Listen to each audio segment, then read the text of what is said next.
The human eye possesses a savage precision that society refuses to acknowledge. Within a fraction of a heartbeat, before words are exchanged, before credentials are presented, before value is demonstrated, judgment has already been rendered. Those who project weakness become targets. Those who radiate scarcity become invisible. Your intellectual brilliance becomes irrelevant. Your moral integrity holds no weight. When your external presentation broadcasts deficiency, the universe itself seems to conspire in maintaining your poverty. 5 centuries ago, Machiavelli understood this merciless truth. He warned that common people are perpetually deceived by surface appearances, and unfortunately, common people constitute the overwhelming majority. You've experienced this firsthand. You've entered spaces and felt the atmosphere shift against you. You've watched eyes sweep past you as though you were inanimate decoration. You've witnessed mediocre minds and corrupt souls receive golden opportunities simply because their presentation suggested belonging while you remained locked outside the gates. This isn't misfortune or coincidence. This represents the ruthless mathematics of human perception. Until you decode and master this system, every force in existence will resist your progress. Society teaches that poverty represents a financial condition. This understanding is fundamentally flawed. To the human organism, poverty functions as an odor, a detectable signal of defenselessness, and nature demonstrates zero tolerance for vulnerability. When your presentation communicates diminishment, and I'm not referencing shabby clothing, but rather a defeated energy, you activate predatory circuits in those around you. You issue silent invitations for exploitation, invisibility, and receiving society's leftovers. However, there exists a method to manipulate this mechanism, a strategy to broadcast authority before possessing actual power, a technique to force reality itself to grant you royal treatment even when your bank account reads 0. Machiavelli termed this the prince's disguise, the science of weaponizing your visual identity so that perception reshapes reality itself. But implementing this strategy requires understanding your current critical error, the subtle, invisible transmission you broadcast each time you step into public view. A signal declaring, I possess zero value. You may disregard or harm me without consequence. Once you eliminate this transmission, the entire battlefield transforms. Resistance evaporates. First, we must examine why civilization punishes the appearance of scarcity with such extraordinary violence. Reality operates not on fairness but on efficiency. The human brain represents evolution's most efficient processing machine. It refuses unnecessary labor. It won't excavate through layers of mediocre presentation searching for hidden brilliance. It demands shortcuts. Your appearance serves as that shortcut. When you present yourself with disheveled grooming, collapsed posture, or apologetic energy, you're delivering the world's verdict against yourself. You're eliminating their need for assessment. You're broadcasting, I've already surrendered. Therefore you should abandon me as well. Grasp this fundamental truth. People don't despise poverty due to missing currency. They despise poverty because it mirrors failure back at them. It reflects powerlessness. It functions as contamination. When someone projects poverty, they appear infected not with biological pathogens, but with catastrophic fortune. And humans, being deeply superstitious creatures, instinctively flee from bad luck. Machiavelli observed that humans judge predominantly through vision rather than through direct experience. Everyone observes your exterior, but remarkably few ever truly know your interior essence. The masses perceive your projection. A select minority comprehend your authentic nature. Recall the last time you encountered someone wearing stained garments, displaying hunched shoulders, avoiding eye contact. Did curiosity about their philosophical worldview arise? Did you wonder if genius dwelt behind those eyes? Absolutely not. Your brain instantly labeled them damaged goods, broken system, avoid contact. This judgment occurred automatically, without conscious malice, purely to conserve cognitive energy. Now imagine that dismissed individual is you, because frequently it is. We construct comfortable lies to maintain psychological equilibrium. We claim, I prioritize authenticity. External opinions don't concern me. I dress for personal comfort. This represents victim consciousness speaking. Comfort actively opposes power. Authenticity, without accompanying authority, generates mere noise. When your presentation broadcasts poverty, every environmental factor works against you because you've discarded your protective armor. You've walked onto a combat zone completely exposed. In warfare, the unprotected aren't pitied. They're eliminated. Consider the horn effect, the sinister twin of the halo effect. When observers detect one negative characteristic, perhaps scuffed footwear or collapsed posture, their minds automatically assume all your attributes are negative. They conclude you're lazy. They deduce you're unintelligent. They presume you're dishonest. Why does this occur? Because discipline manifests visibly. If you cannot regulate your own presentation, why would anyone trust you to manage complex business operations? If you cannot maintain basic clothing standards, why would anyone entrust you with significant contracts? Visual evidence serves as proof of internal reality, or at least that's how perception operates. Neglecting your image constitutes self-slander. You're constructing a false narrative about your own worth. You're informing the universe you're worthless when that's categorically untrue. And the universe, being brutally literal, accepts your declaration as fact.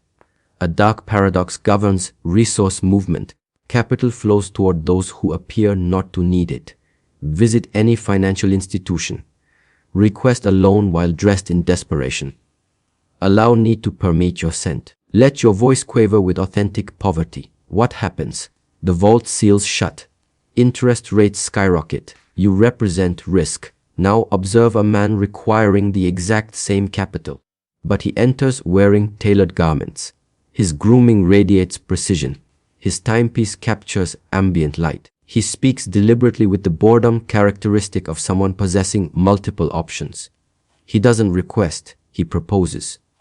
The vault opens. Terms become generous. Why? Because he signaled abundance. Humans follow association laws. We connect wealth with capability. We connect poverty with incompetence. If your appearance screams need, assistance rarely materializes. If your appearance suggests you can provide assistance, resources gravitate toward you automatically. This explains why the fake it until you make it philosophy transcends vanity. It represents survival strategy. It embodies Machiavellian pragmatism. Appearing poor signals cost. Appearing wealthy signals investment opportunity. Nobody desires to absorb costs. Everyone seeks investment opportunities. When you enter negotiations appearing diminished, you're requesting charity. And charity arrives as cold, hard crumbs delivered with contempt. But when you enter appearing formidable, you're proposing an alliance. Understand that people harbor terror of being associated with failure. If they hire someone appearing sloppy and that person fails, they appear foolish. I should have recognized the signs. They'll say, just look at him. But if they hire someone appearing impeccable and that person fails, they receive forgiveness. He looked perfect, they'll rationalize. He deceived everyone. Your appearance functions as insurance for decision makers. By looking the part, you reduce the risk others assume when betting on you. If you refuse participating in this game, you're not being authentic, you're being arrogant. You're presuming the world owes you the time investment required to discover your hidden value. The world owes you absolutely nothing. It's your responsibility to excavate your own value and paint it in gold so brilliantly that even the blind can perceive it. Machiavelli advised the prince to become an expert simulator and dissimulator, to conceal disadvantageous true nature while projecting required characteristics. If you're hungry, you must appear satiated. If you're anxious, you must appear bored. If you're poor, you must appear to be traveling incognito, because the instant they detect the blood of your need, predators begin circling. Let's venture into darker territory. Let's examine the primitive brain. Dominance hierarchies aren't social constructions. They're biological mandates. Lobsters, wolves, chimpanzees, and humans, we all scan continuously for status signals. What happens when a wolf observes a limping sheep? Does compassion arise? Does the thought occur, this creature suffers, I should assist? Absolutely not. The limp triggers the kill instinct. Human civilization represents a sanitized version of this dynamic. We don't tear throats with fangs. We tear them with litigation, mockery, exclusion, and exploitative offers. When your appearance broadcasts poverty, you're limping. You're signaling absence of allies. You're signaling lack of defensive resources. You're signaling that if someone harms you, no one will seek retribution. This explains why the poor face excessive policing, inflated prices, and inadequate service. They represent low-risk targets. If a merchant cheats a man in bespoke attire, he fears consequences. He fears that man commands lawyers. He fears that man maintains powerful connections. He fears that man can obliterate his reputation with a whisper. If a merchant cheats a man in rags, he fears nothing. Who will listen to the ragged man? Who cares? By appearing poor, you eliminate your deterrence factor. You become safe to exploit. I've witnessed men of extraordinary intellect destroyed because they failed to grasp this principle. They believed their work would protect them. They believed their loyalty would shield them. But they dressed like servants, so they were treated like servants. And when budget cuts arrived, when a scapegoat was required, the finger pointed to the man who appeared unable to fight back. Appearance is armor. It's a psychological force field that makes predators hesitate. Hesitation is all you need.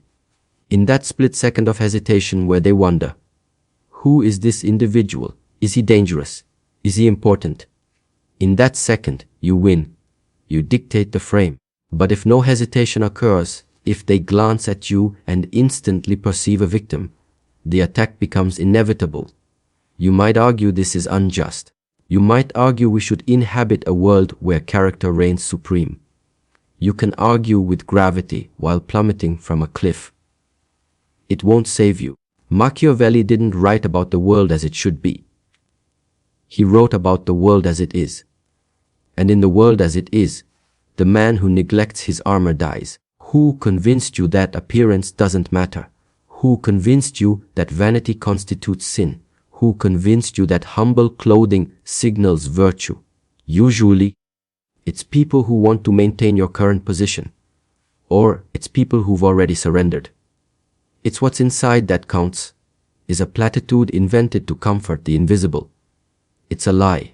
Yes, character matters for retention, but appearance matters for access.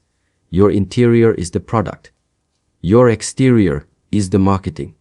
You can possess the world's best product, a cancer cure, a philosophical masterpiece, a billion-dollar algorithm. If you wrap it in garbage, bury it in your backyard, and post a "keep out" sign, nobody will purchase it. Marketing isn't lying. Marketing is respecting the product. If you truly value your mind, if you truly value your soul, why would you house it in a temple that resembles a ruin? Dressing poorly, grooming poorly, carrying yourself with defeated slouch represents an act of self-disrespect. And reality is a mirror. It reflects the respect you show yourself. If you treat yourself like a discount item, the world will bargain with you.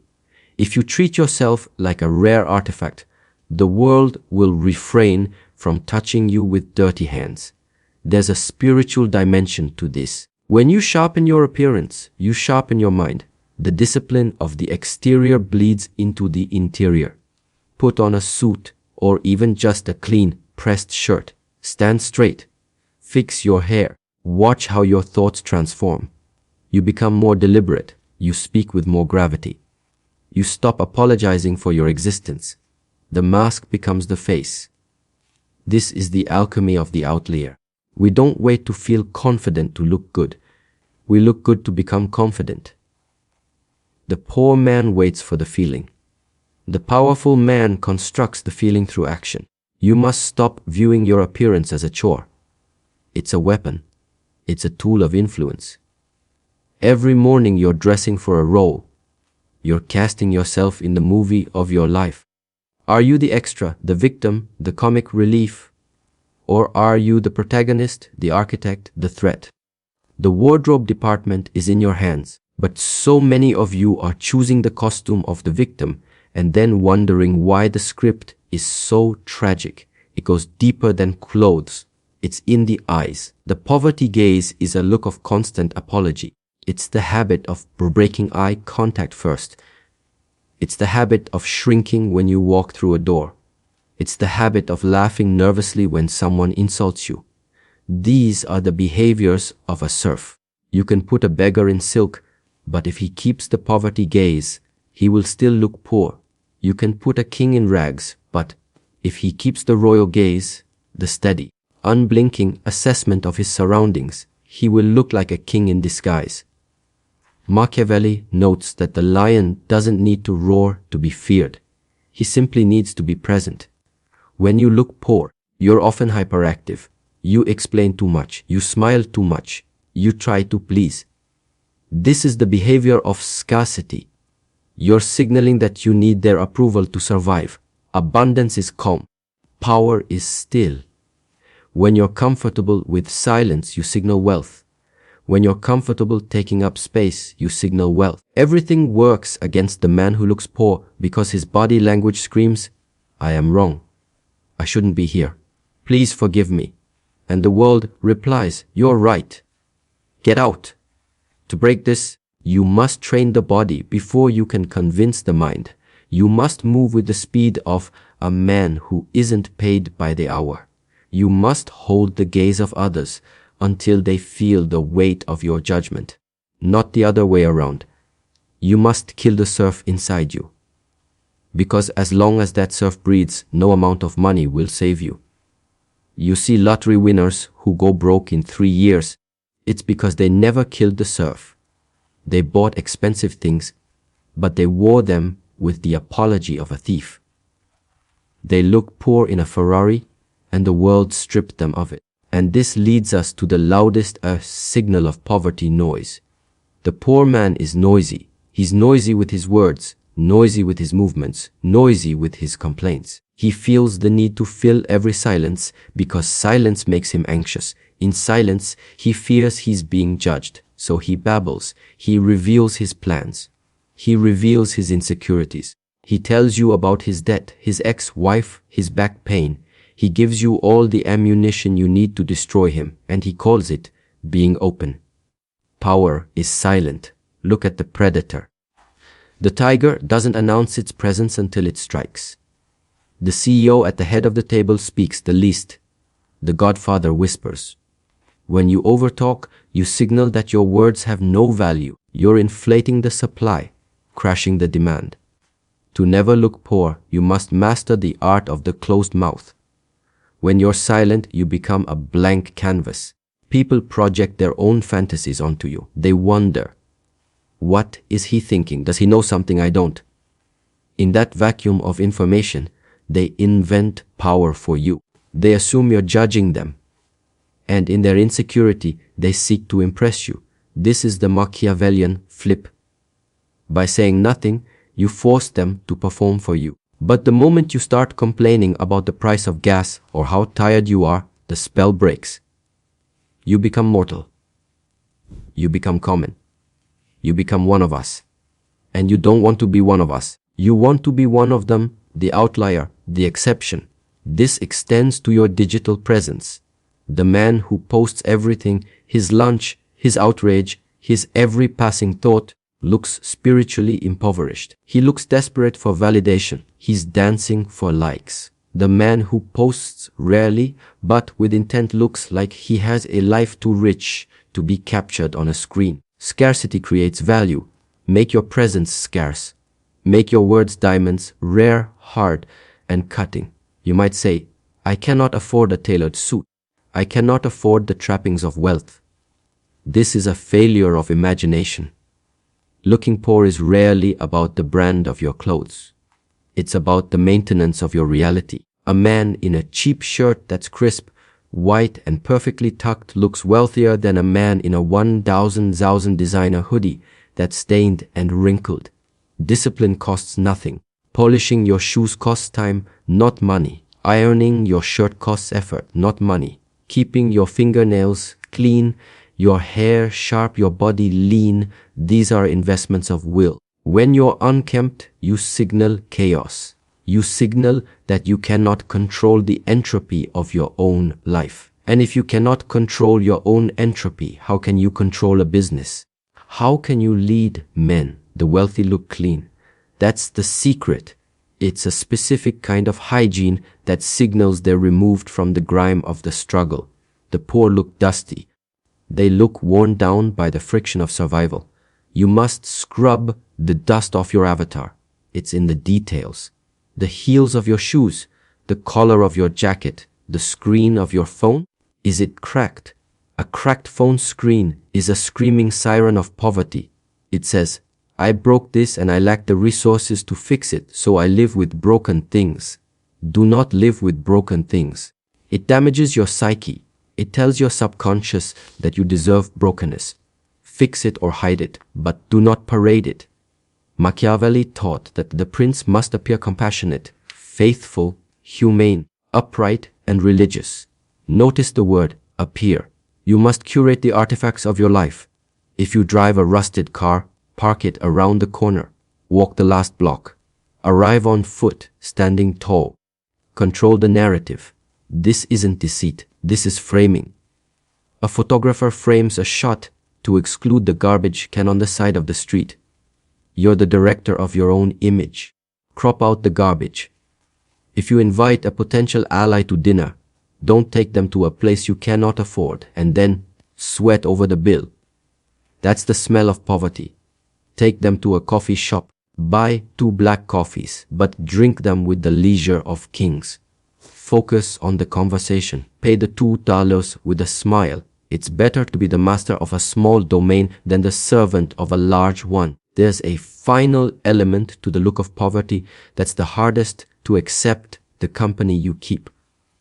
If you're surrounded by men who look defeated, who speak in the language of victimhood, who dress in the uniform of failure, you're painted with the same brush. You're the average of the 5 people you're seen with. If you walk into a room with a pack of hyenas, no one will mistake you for a lion. This is cruel, I know. You have friends you love. You have loyalty to your past. But if you want to rise, you must understand optics. When you're seen with the successful, the halo effect transfers to you. You borrow their credibility. This is why social climbers fight to be in the photo. They know that the image is the asset. You don't have to abandon your old friends, but you must compartmentalize. When you're on the battlefield of success, you must walk with other warriors. If you bring a jester to the war council, you will not be taken seriously. Machiavelli warned that a prince is judged by the quality of the ministers he keeps around him. If they're capable and faithful, he's considered wise. If they're fools, he's considered a fool. Audit your circle. Who makes you look like a leader? Who makes you look like a participant in a tragedy? Distance yourself from the visual drag, because the world assumes that birds of a feather flock together. If your flock looks poor, you look poor. This requires a hardness of heart. But remember the objective. The objective is not to be nice. The objective is to be effective. To never look poor is to curate your entire ecosystem, your clothes, your words, your body, your companions. It's a total war on perception. Now, the paradox. When you do this, when you meticulously remove every signal of poverty from your life, something strange happens. You stop being poor. It's not magic. It's mechanics. When you dress with power, you're treated with respect. When you're treated with respect, you're given opportunities. When you're given opportunities, you gain resources. The mask summons the face. You begin to believe your own propaganda. You look in the mirror and you don't see a victim. You see a contender. And because you see a contender, you act like one. You take risks. You negotiate harder. You walk away from bad deals. You've hacked your own serotonin system. This is the ultimate secret. The fake exterior reconstructs the real interior. By refusing to look poor, you reject the identity of poverty. You reject the script that says you're destined to struggle. You declare physically and visually that you're destined for more. And the world, which is desperate for leadership, desperate for strength, desperate for anything that looks like a sure thing, the world bows. It opens the doors it kept locked. It smiles the smiles it withheld. Machiavelli was right. Everyone sees what you appear to be. Few experience what you really are. So give them a vision of greatness. Dazzle them with the image of who you're becoming. Don't wait for the gold to arrive to polish the crown. Wear the crown now. The gold will follow the king. But if you stay in the rags waiting for permission to change, you will die in them. The choice is yours. The judgment is coming. It comes every day, every second, from every pair of eyes that lands on you. Will they see a victim or will they see a master? You now understand the law. But understanding is only the first step. Execution is the abyss where most men fall. There are specific techniques to manipulate perception that are too dangerous to share on this open platform. There are psychological triggers that can make a giant kneel and make a pauper look like a prince. If this opened your eyes, understand this is only what I can show publicly. There are videos I cannot upload for everyone. There are aspects of dark psychology that I simply cannot discuss publicly on YouTube without being censored or demonetized. The algorithm suppresses the most powerful information. Those exist behind the join button. If you're still here, you're not like the others. Subscribe if you haven't. But if you want what's hidden, click the join button and step into the architect level. You'll unlock exclusive, uncensored videos that dive into the deepest parts of the human psyche. Most won't. That's the point.